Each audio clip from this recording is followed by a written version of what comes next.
یہ ظاہر ہے کہ امریکہ دو ریاستی حل چاہتا ہے اور یہ چاہتا ہے کہ اسرائیل اور فلسطینی ایک دوسرے کے قریب امن اور سلامتی کے ساتھ رہ سکیں۔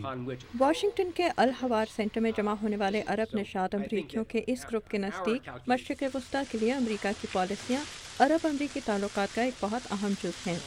ان کے مطابق صدر اوباما نے اپنے دور صدارت کے ابتدا میں ہی اسرائیل اور فلسطینیوں کے درمیان امن قائم کرنے کے ارادے اور فلسطینی ریاست کی حمایت کا اظہار کیا تھا۔ مشرق وسطیٰ میں امن کے قیام کا مقصد ہمارے لیے اور ہمارے قومی مفاد کے لیے بہت اہم ہے۔ یہ موضوع میرے لیے ذاتی طور پر بہت اہمیت رکھتا ہے۔ امریکہ نے اسرائیلی اور فلسطینیوں کے درمیان امن مذاکرات شروع کرائے تھے، لیکن کچھ عرصے بعد ہی اسرائیل نے مغربی کنارے پر یہودی بستیوں کی تعمیر کو مزید التوا میں ڈالنے سے انکار کر دیا اور مذاکرات کا یہ سلسلہ ایک بار پھر تعطل کا شکار ہو گیا۔ عرب نژاد امریکیوں کے اس گروپ کے مطابق امریکی انتظامیہ کچھ حد تک اس صورتحال کی ذمہ دار ہے۔ صدر اوباما نے وعدہ کیا تھا کہ اسرائیل کو یہودی آبادیوں کی تعمیر روکنی پڑے گی اور اسرائیل نے امریکی انتظامیہ کی یہ بات نہیں مانی۔ ایک عرب ہونے کے ناطے میں سمجھتا ہوں کہ مشرق وسطیٰ میں امن عمل اس وقت تک کامیاب نہیں ہو سکتا جب تک امریکہ اسرائیل کو بھرپور سہارا دیتا رہے گا۔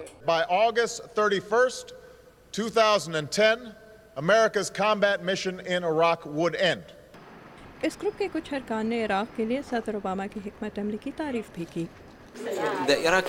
اس سے پہلے عراقیوں کو امید کی کوئی کرن دکھائی نہیں دیتی تھی، کم از کم اب انہیں حالات سے بہتری کی کوئی امید تو ہے۔ لیکن عراق میں امریکی فوجی کارروائیوں کے اختتام کے باوجود اس گروپ کے بعض ارکان کو فکر ہے کہ عراق میں حالات بہتر ہونے میں بہت وقت لگ سکتا ہے۔ میں سمجھتا ہوں کہ عراق کی بحالی کو طویل عرصہ درکار ہوگا کیونکہ یہ ملک بالکل تباہ ہو چکا ہے۔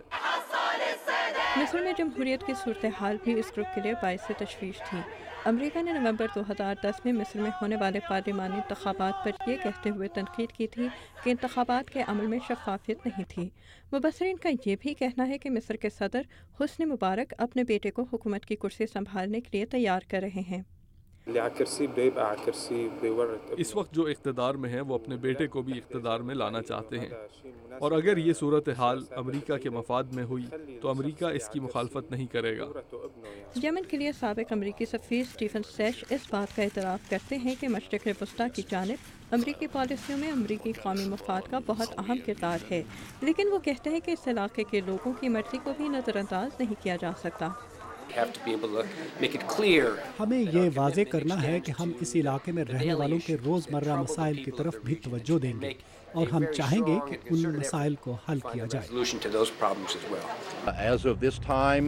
2010 میں امریکی ریاست فلوریڈا میں ایک عیسائی پادری نے ایک ایسا منصوبہ بنایا جس نے امریکی فوجی قیادت تک کو مشکل میں ڈال دیا، جبکہ نیو یارک میں 11 ستمبر 2001 کی دہشت گرد حملوں کے مقام کے قریب ایک مسلم کمیونٹی سینٹر کی تعمیر کے خلاف کئی ہزار لوگ احتجاج میں کھڑے ہو گئے۔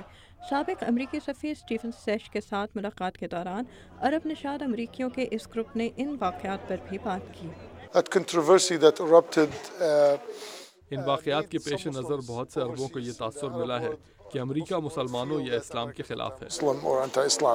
لیکن مشرق وسطیٰ کی جانب امریکی پالیسیوں اور امریکہ میں مسلمان مخالف جذبات کے پھیلاؤ کے بارے میں ان خدشات کے باوجود اس گفتگو میں شامل ہونے والے بہت سے لوگوں کو یہ امید ہے کہ 2011 کے دوران عرب ملکوں اور دنیا بھر کے مسلمانوں کے ساتھ امریکہ کے تعلقات مثبت راہ اختیار کریں گے۔ محمد الشناوی کے ساتھ آمنہ خان، اردو VOA۔